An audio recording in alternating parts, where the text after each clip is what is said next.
ஐயா நடிகர் விஜய் அவர்கள் இன்னைக்கு அரசியலில் வந்திருக்கிறாரு. அவருடைய அரசியல் வாழ்க்கை எப்படி இருக்கும்? அவர் முதலமைச்சர் ஆவாரா ஆக மாட்டாரா? இவர் தேர்தல் நேரத்தில் பலவிதமான சங்கடங்களை சந்திக்க வேண்டியது. சங்கடங்கள்லாம் என்னது? அவர் கூட இருக்கவங்களே ஏமாத்துறது, துரோகம் பண்ணுறது. ஆனால் இவரோட எண்ணம் நிறைவேறும். இவர் என்ன நினைக்கிறாரு? நம்மளை நம்பி மக்கள் ஓட்டு போடுறாங்க, நம்ம ரசிகனுக்காக, நம்ம மக்களுக்காக நம்ம நல்லது செய்யணுங்கிறக்காக கட்சி தொடங்கியிருக்காரு. அந்த ஆசை அடுத்த தேர்தலில், இந்த தேர்தல் முடிஞ்சு அடுத்த தேர்தலில் அவருக்கு அந்த வாய்ப்பை மக்கள் கொடுப்பாங்க. அதுக்குரிய ஜாதக கட்டமைப்பு உண்டு. ஏன்னா இப்போ நடக்கிறது சுக்கிர தசை, ராகு புத்தி. அந்த நாம் தமிழர் கட்சியை பொறுத்த வரைக்கும் அதோட தலைமை ஒருங்கிணைப்பாளர் திரு சீமான் அவர்களுக்கு கொஞ்சம் நேரம் சரியில்லை. ஏன்னா அவருக்கு 7.5 சனி காலம் ஆரம்பிக்கிறதுனால அவரோட அரசியல் வாழ்க்கையில் பல தடுமாற்றங்களும் கண்டிப்பாக பிரச்சனைகளும் வரக்கூடிய சூழ்நிலை தான் இருக்குது.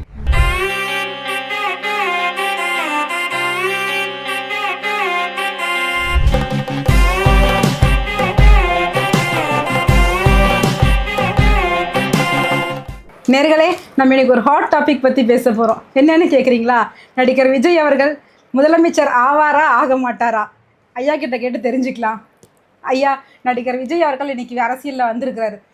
சில வருடங்களுக்கு முன்னாடி முதலமைச்சர் மு.க. ஸ்டாலின் அவர்கள் முதலமைச்சர் ஆவார் அப்படின்னு நீங்கள் ஒரு வீடியோவில் சொல்லியிருந்தீங்க. நான் அதை பார்த்தேன். அது மாதிரி அவர் முதலமைச்சர் ஆனார். இப்போ நடிகர் விஜய் அவர்கள் அரசியலுக்கு வருவாருன்றதை கூட நீங்கள் ப்ரீவியஸாக சொல்லியிருந்தீங்க. அதையும் நான் பார்த்தேன். இப்போ அவர் அரசியலுக்கு வந்திருக்காரு. 2ஆம் ஆண்டு அடியெடுத்து வச்சிருக்காரு.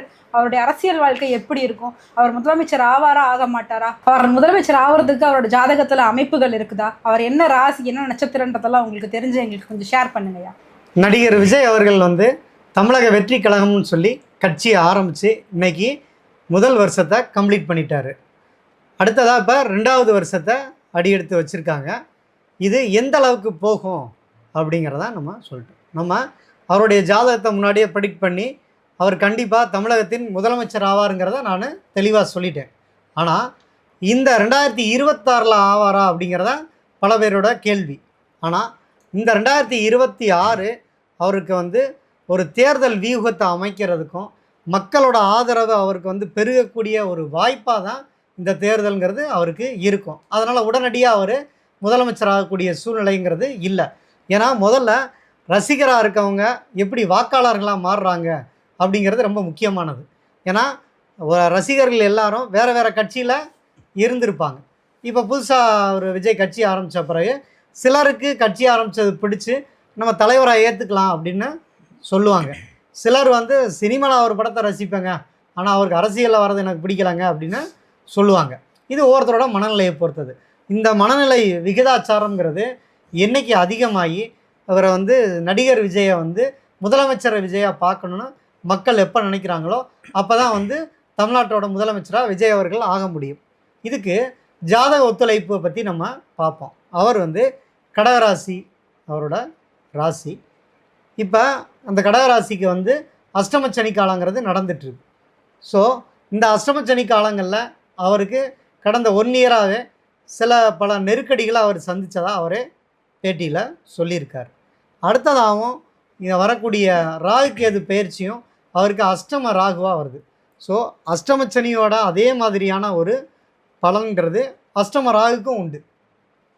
அப்போ இவர் தேர்தல் நேரத்தில் பலவிதமான சங்கடங்களை சந்திக்க வேண்டியிருக்கு. சங்கடங்கள்லாம் என்னது? அவர் கூட இருக்கவங்களே ஏமாத்துறது, துரோகம் பண்ணுறது, அல்லது அவரை எல்லாரும் புகழ்ந்து பேசி நீங்கள் தாங்க முதலமைச்சர், மற்றவங்களாம் ஜெயிக்க வாய்ப்பே இல்லை, நீங்கள் ஒரு கடவுள் அப்படி இப்படின்னு சொல்லி தன்னுடைய தேவைக்காக ஜால்ரா போடுறவங்க அவர்கிட்ட ரொம்ப நெருங்கி வரக்கூடிய சூழ்நிலைகள் வரும். அப்போ நடிகர் விஜய் அவர்கள் அதுக்கு முக்கியத்துவம் கொடுக்காம, ஏன்னா ஒருத்தர் நம்மளை புகழ்கிறாங்கன்னா எதுக்காக இருக்கும்? கண்டிப்பாக இவர் மூலம் ஒரு எம்எல்ஏ ஆயிடணும், அல்லது இவர் மூலம் ஒரு கவுன்சிலர் ஆகணும், இவரை வச்சு நம்ம சம்பாதிக்கணும், நம்ம தேவை இருந்தால் தான் ஒருத்தரை நம்ம புகழ்வோம். ஸோ அப்போ அந்த புகழ்ச்சியெல்லாம் அவர் புறந்தள்ளிட்டு மக்கள் நலனை மட்டும் அவர் ஃபோக்கஸ் பண்ணி அவர் இந்த தேர்தலை சந்தித்தார் அப்படின்னா, ஏன்னா முதல் தேர்தலே எல்லாரும் பெரிய வாக்கு விகிதம் யாரும் வாங்கலை. ஏன்னா மிகப்பெரிய கட்சிகளான திமுக இருக்குது, அதிமுக இருக்குது, அதோட வாக்கு வங்கிங்கிறது அதிகம்.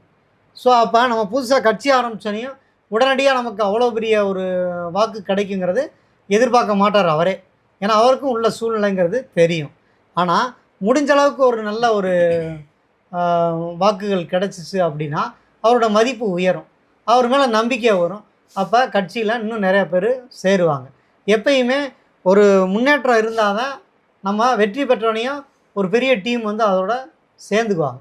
அது மாதிரி மக்கள் வந்து இவர் கொஞ்சம் இது பண்ணால் கூட அடுத்த தேர்தலுக்கு நல்லா புஷ் பண்ணி ஓட்டு போடக்கூடிய சூழ்நிலைகள் கட்டாயம் வந்துடும். அதற்கான ஒரு அடித்தளமாக இந்த தேர்தல் வந்து அவருக்கு இருக்கும். அதற்குரிய கோச்சார பலன்களும் அவருக்கு நல்லா சப்போர்ட் பண்ணுது இப்போ. ஆனால் மிகப்பெரிய ஒரு வாக்கு விகிதம் வந்துடுவார்னா அது கம்மி தான். இப்போ வரப்போகிற தேர்தலில் எந்த கட்சிகளோட கூட்டணிகள் வச்சுக்கிட்டா அவர் வெற்றி பெற முடியும் அப்படின்ற மாதிரி ஏதாவது இருக்குதா? இப்போ கூட்டணி அப்படின்னு எடுத்துக்கிட்டிங்கன்னா அதிமுக திமுகவோட தான் கூட்டணிங்கிறது வைக்கணும். அவர் திமுக வந்து எனக்கு வந்து எதிரி கட்சின்னு சொல்லிட்டார்.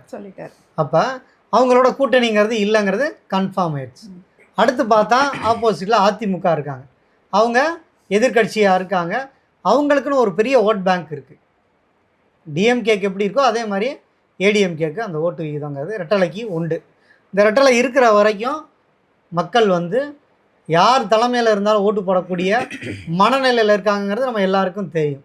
ஸோ அந்த ஓட் பேங்க்கை இவர் கவர் பண்ணணும் அப்படின்னு சொன்னால் நம்ம கண்டிப்பாக அதிமுகவோட ஒரு கூட்டணி வச்சுக்கிட்டாருன்னா இவர் அந்த கட்சியோட வாக்காளர்களை தன்னுடைய வாக்காளர்களாக மாற்றுறதுக்கு வாய்ப்பு அதிகம். ஏன்னா அங்கே தலைமை வந்து ஒரு நிரந்தர தலைமை இல்லாததோ அல்லது தலைமைக்காக ஒரு போராட்டமோ நடந்துகிட்டு இருக்க இந்த கேப்பை இவர் பயன்படுத்திக்கிட்டாருன்னா இவருக்கு வந்து அந்த ஒரு வாக்காளர்கள் இவர் பக்கம் வந்துடுவாங்க. அப்போ இவர் ஒரே இதில் நம்ம வெற்றி பெற முடியாது அப்படின்னா அவர் வந்து நல்ல சாய்ஸ்ன்னு சொல்லி ஏடிஎம்கோட தான் அவர் கூட்டணி போடுறதுக்கு முயற்சி பண்ணுறாருங்கிறது எல்லாருக்கும் தெரியுது. அவங்களுக்குள்ள யார் முதலமைச்சருங்கிறது இல்லை அவருக்கு துணை முதல்வர் தருவாங்க, இப்படியெல்லாம் பேச்சுவார்த்தைகள் ஒவ்வொரு நாளும் ஒவ்வொரு விதமான நியூஸ் வந்துட்டு இருக்கு. ஆனால் மக்களை பொறுத்த வரைக்கும் ஒரு மாற்று கட்சி வேணும். அதுதாங்க ஐயா, இப்போ மக்களை பொறுத்த வரைக்கும் ஒரு மாற்றம் வேணுன்றது கண்டிப்பாக இருக்கும். ஏதாவது ஒரு மாற்றம் வேணும், தலைவர்கள் நம்மளுக்கு ஏதாவது பண்ணிடுவாங்கன்னு ரொம்பவே எதிர்பார்த்துக்கிட்டு இருக்காங்க.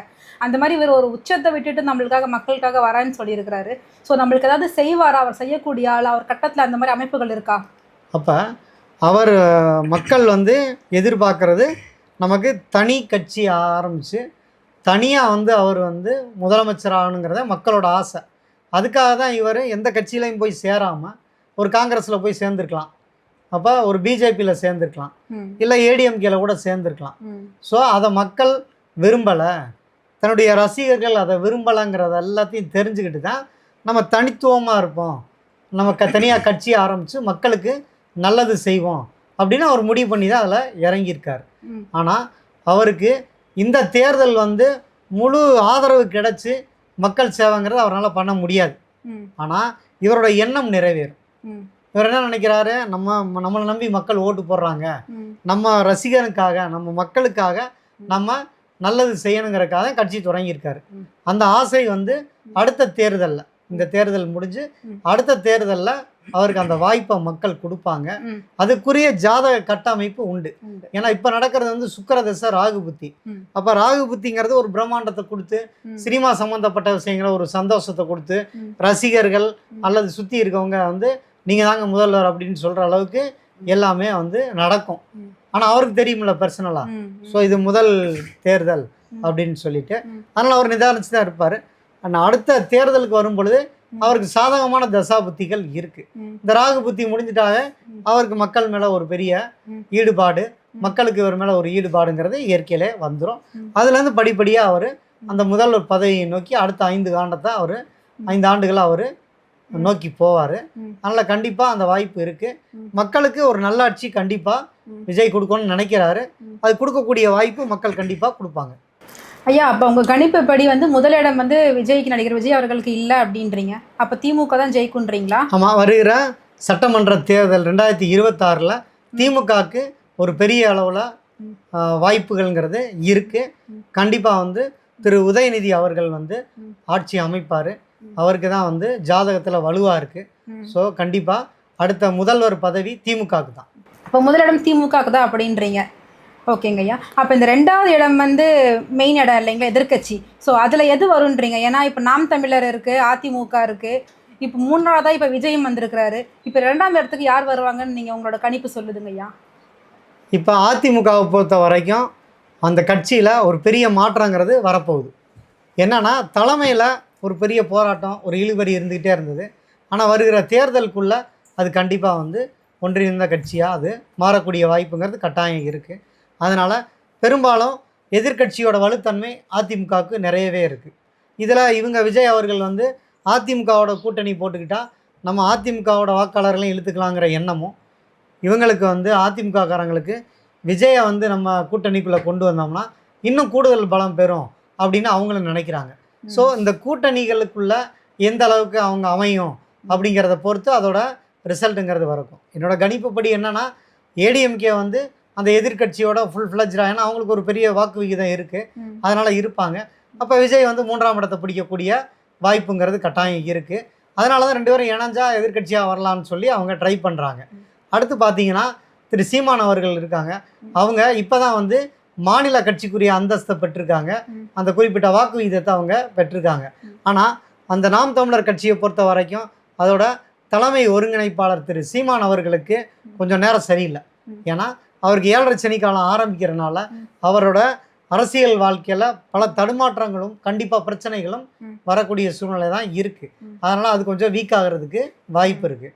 அடுத்தடுத்த கட்சிகள் அப்படின்னு பார்க்குறப்ப சின்ன சின்ன கட்சிகள் இருக்காங்க. பாட்டாளி மக்கள் கட்சி, விடுதலை சிறுத்தைகள், மதிமுக, மறுமலர்ச்சி திராவிட முன்னேற்ற வைகோ அவர்களோட கட்சி. அடுத்து பார்த்தீங்கன்னா மக்கள் நீதி மையம், நம்ம கமலஹாசன் அவர்கள். அதுக்கடுத்து தேமுதிக, இப்படி கட்சிகள்லாம் வந்து சின்ன சின்ன கட்சிகள் இருக்காங்க. ஸோ இந்த தேர்தல் அப்படிங்கிறது அவங்க எல்லாருக்குமே ஒரு அதிர்ச்சியை கொடுக்கும், சின்ன சின்ன கட்சிகளுக்கெல்லாம். அது வந்து இவங்க வருங்காலங்களில் இன்னும் அடுத்த 5 ஆண்டுகளில் இவங்களுக்கு சின்ன சின்ன கட்சிகள்லாம் இன்னும் பலவீனப்படக்கூடிய சூழ்நிலை தான் இருக்குது. அது இந்த தேர்தலையும் கொஞ்சம் ரிஃப்ளெக்ட் ஆகும். இப்போ வரப்போகிற தேர்தலில் அவர் முதலமைச்சர் ஆகிறதுக்கான வாய்ப்பு இல்லைன்றீங்க நடிகர் விஜய் அவர்களுக்கு. ஆமாம். அவர் எம்எல்ஏ ஆகிறதுக்கான வாய்ப்புகள் இருக்குதா? கண்டிப்பாக அவருக்கு எம்எல்ஏக்குரிய வாய்ப்பு உண்டு. அவர் நின்னார்னா கண்டிப்பாக அவர் எம்எல்ஏ ஆவார். அதே ஒரு நல்ல விஷயம் தாங்க. ஆமாம், கண்டிப்பாக அந்த கட்சி ஒரு முன்னேற்றத்து பாதைக்கு போகக்கூடியதாக தான் அது இருக்கும். அடுத்தடுத்த இந்த கட்சிகளோட நிலவரங்களை பொறுத்த வரைக்கும் கொஞ்சம் வீக்காக தான் இருக்குது. ஏன்னா மேசராசிக்காரர் திரு சீமான் அவர்களும் அன்புமணி அவர்களும் இருக்கனால அவங்களுக்கு ஒரு பெரிய பின்னடைவு கிடைக்கும். உங்கள் கணிப்புப்படி எத்தனை விகிதம் ஓட்டுகள் அவருக்கு வரும்னு நீங்கள் அது கணிக்கிறீங்க? யாருக்கு? நடிகர் விஜய் அவர்களுக்கு. நடிகை விஜய் அவர்களுக்கு 20% தான் இருக்கும். ஒரு மிகப்பெரிய ஒரு பூம் ஆகி பெரிய ஒரு வெற்றி பெறக்கூடிய அமைப்பெல்லாம் அவருக்கு இல்லை. முதல் தேர்தல் அப்படி தான் இருக்கும். இப்போ என்ன மாதிரி நிறைய ஆட்கள் வந்து நடிகர் விஜய் பொற்கால ஆட்சி கொடுப்பாரா அப்படின்னு காத்துக்கிட்டு இருக்கோம். ஸோ அதை பற்றி நீங்கள் சொல்லுங்கள், அவர் கொடுப்பாரா? பொதுவாகவே அரசியலுக்கு வர எல்லாருக்குமே ஒரு மிகப்பெரிய ஒரு பொது உடைமை கொள்கைங்கிறது இயற்கையிலே இருக்கும். அவங்களால தான் மக்கள் அப்படின்னு சிந்திப்பாங்க. இப்போ மக்களை சந்தோஷப்படுத்தினார் ஸ்க்ரீனில், இப்போ நேரடியாக வந்து மக்களுக்கு சந்தோஷத்தை கொடுக்கணும்னு நினைக்கிறாரு. அவருடைய ஆசை நிறைவேறும். ஏன்னா அடுத்து வரக்கூடிய தேர்தலில் அவர் ஜெயிச்சு வரும் பொழுது ஓரளவுக்கு மக்கள் மனநிலையும் மாறி இருக்கும் இந்த 5 ஆண்டுகளில். ஏன்னா பொதுவாக அந்த உலகியல் ஜாதகப்படி என்ன அப்படின்னு பார்த்தீங்கன்னா, மேசத்தை விட்டு சனி வந்து விலகணும் அப்படின்னா இப்போ தான் மீனத்துக்குள்ளே போகிறாரு. அடுத்த 5 வருஷம் இவங்க மீனத்தில் 2.5 வருஷம், மேசத்தில் 2.5 வருஷம் இருக்க போகுது. இந்த 5 ஆண்டுகளுக்கு பிறகு ரிஷபத்துக்கு சனி வரும் பொழுது தான் பொதுவாகவே நாட்டு மக்களுக்கு ஒரு நல்ல விஷயங்கள் நிறையா நடக்கும். அப்போ அந்த நேரத்தில் இவர் முதலமைச்சராக ஆனார் அப்படின்னா மக்களுக்கு தேவையானதை செஞ்சு மக்களுக்கு ஒரு பொற்கால ஆட்சியை கண்டிப்பாக கொடுப்பார். அப்போ நீங்கள் சொல்கிற கணக்குப்படி 2031ஆம் தேர்தலில் வந்து அவர் வெற்றி பெறுவார். ஆமாம், 2030-31 அந்த தேர்தல் வரும் பொழுது கண்டிப்பாக திரு விஜய் அவர்கள் வந்து முதலமைச்சர் ஆயிடுவார்.